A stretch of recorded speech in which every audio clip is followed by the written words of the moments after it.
Now, when you send people like this out for interviews, do you suggest, if they are in a position where they have a lot more responsibilities than someone might think that they do, is that something that you want to bring up in a job interview or not? No, not really, because the employer really doesn't care.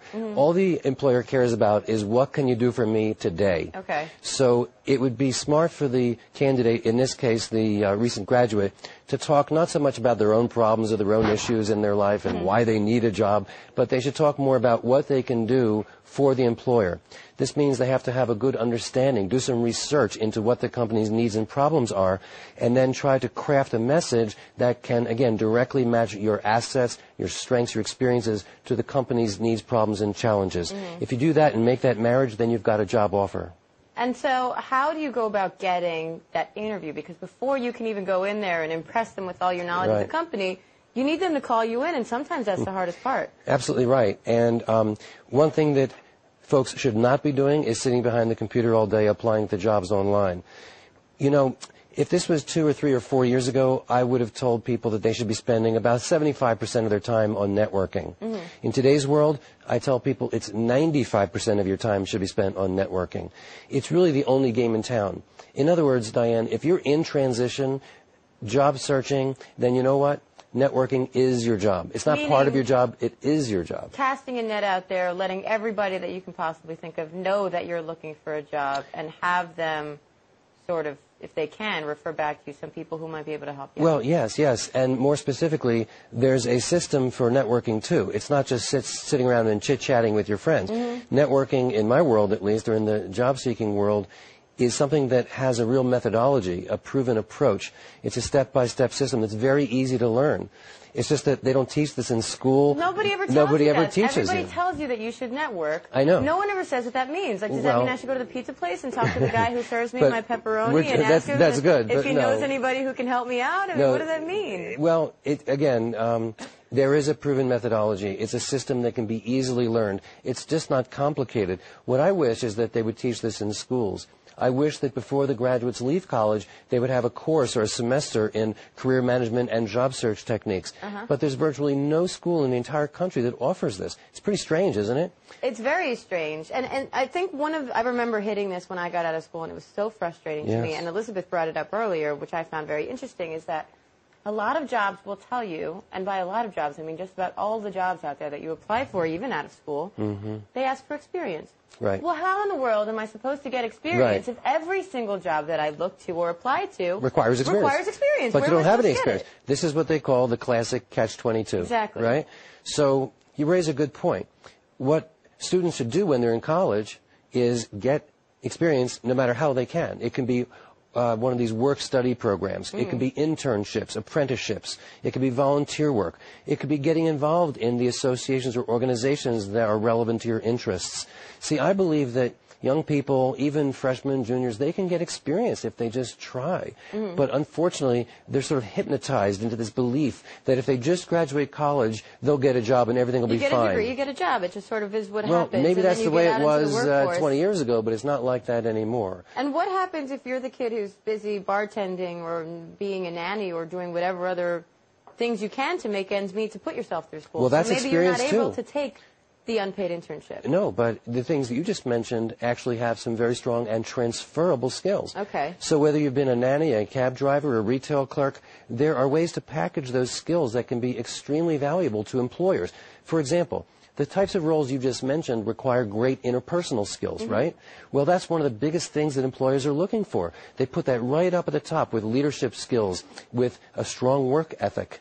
So you already have a lot of the assets, even if you've done those kinds of jobs you just mentioned. But how do I make the employer realize that when I'm asking them for an interview, they're going to look at my resume and say, oh, no, she's a bartender. She never worked in the news industry. So how do you break out of that mold? It has a lot to do with how you position it and how you package it.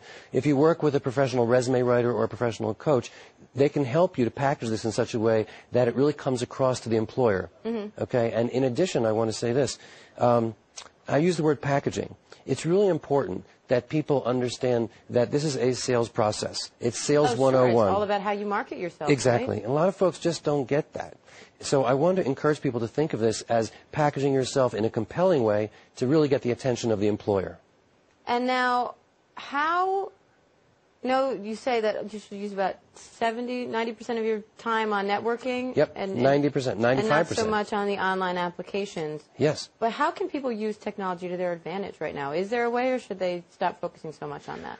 Well, technology should definitely be leveraged, but that doesn't mean sitting in front of the computer applying for jobs all day. So, for example, you know about social media, LinkedIn, Facebook, Sure. all the various social media sites, even some of the ones that are not as well known. For example, we encourage our clients to use something called visualcv.com. And this is a way of creating a very dynamic, interactive, very colorful profile for yourself. And it certainly distinguishes you as a savvy marketer and a savvy technology expert, even if technology is not necessarily your field. Today's world, you have to be technology savvy, otherwise you'll be left behind. So there's a lot of tools online. There's also online job fairs. There's wikis. There's chat boards. There's, there's so many different ways to interact. There's blogging. So a smart candidate will really leverage these technologies and try to build a reputation for themselves and build a presence online. A positive presence, by the way, not a negative presence. We have to really watch our online identity. Keep off your Facebook. Yeah. No beer drinking at parties on your profiles. So technology, absolutely important to leverage. And frankly, I think most young people are pretty comfortable with this. People who are have been around for a while, they might not really feel so comfortable. But folks who are in their 20s and even 30s, they're digital natives. They actually get it, and they can leverage these technologies much better than perhaps someone like myself. I had to learn it, but it seems like the younger folks just get it. It's in their blood. It's in their DNA. Well, we sort of grew up in this era of when you were in high school, you IM'd with your friends, and then that turned to the cell phones and the text messaging. And I think this whole era that we're in right now with technology sort of evolved with my generation. But for sure, I remember my first boss when I came out of school still had an old Rolodex. Yeah.